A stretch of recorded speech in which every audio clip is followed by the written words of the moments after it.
Okay, ladies and gentlemen. First of all, I'm really happy to be here at the International Salon third time. I'm happy to be with Anglos. I have a family background that comes from there. Now, what am I offering? I'm leading a union which is a combination of two parties. Labour is the party that founded this country. It was led by David Ben-Gurion and by scions such as Golda Meir, Yitzhak Rabin, Shimon Peres, ייבדל לחיים ארוכים, and others. Labour was once a great movement. It always knew also how to create a synthesis between private sector and public sector. Yes, it stemmed from the socialist movement, but it advocated equality on the one hand and growth of the economy on the other. In fact, during Rabin's time or Barak's time, we had the highest rate of growth in the economy, let alone in the 60s during Eshkol's time. And what has happened is that the inner social fabric has been fragmented. People strive for more personal pursuit of happiness on the account of the many. And this led to certain, I would say, structural problems within our system, whereby the biggest parts of the economy enjoyed more. A certain group in the economy enjoyed much more, especially growth of capital rather than growth of income.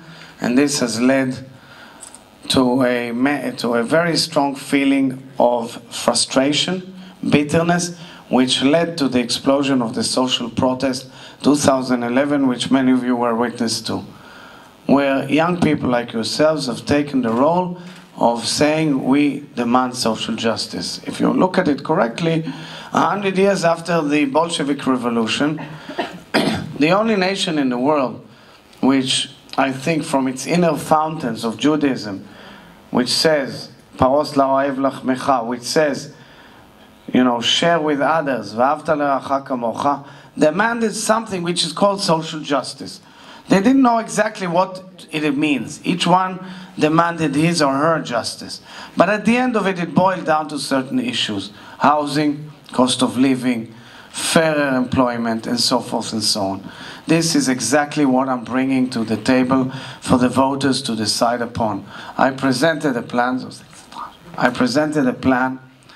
which was presented by my candidate for finance minister, Professor Manuel Trachtenberg, who was actually called by the Prime Minister himself as the only guy who could deal with the issue of cost of living and with the social protest, who came forward with, I would say, a written Bible of how to go, a roadmap, how to go about it.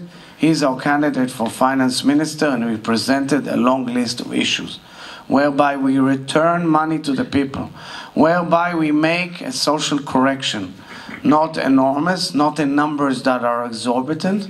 We're talking 7 billion shekels over 2 years. In those 7 billion shekels, we say the following. First and foremost, affordable housing. There is no model of affordable housing in this country. And affordable housing means affordable housing to the middle class as well. Means it's not only ownership, where today you have to bring capital from home in order to equity, in order to buy an apartment, and many people can't afford it, or rent. And you know all too well how the rent market here is crazy. Well, we say we offer the third way.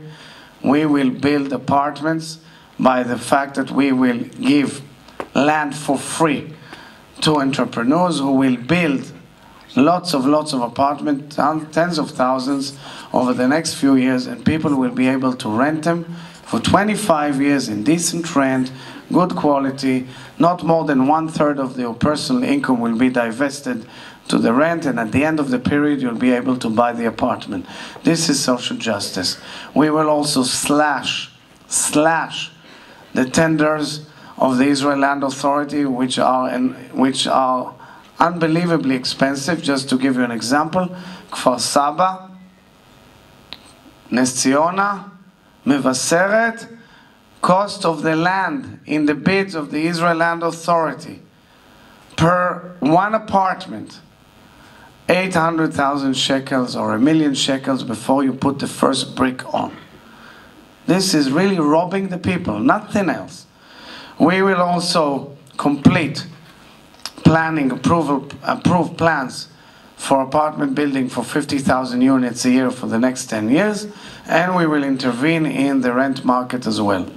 And I come to this moment after a long career, and I tell you, Israel has only one choice. For those who want to change Netanyahu, I'm the only alternative.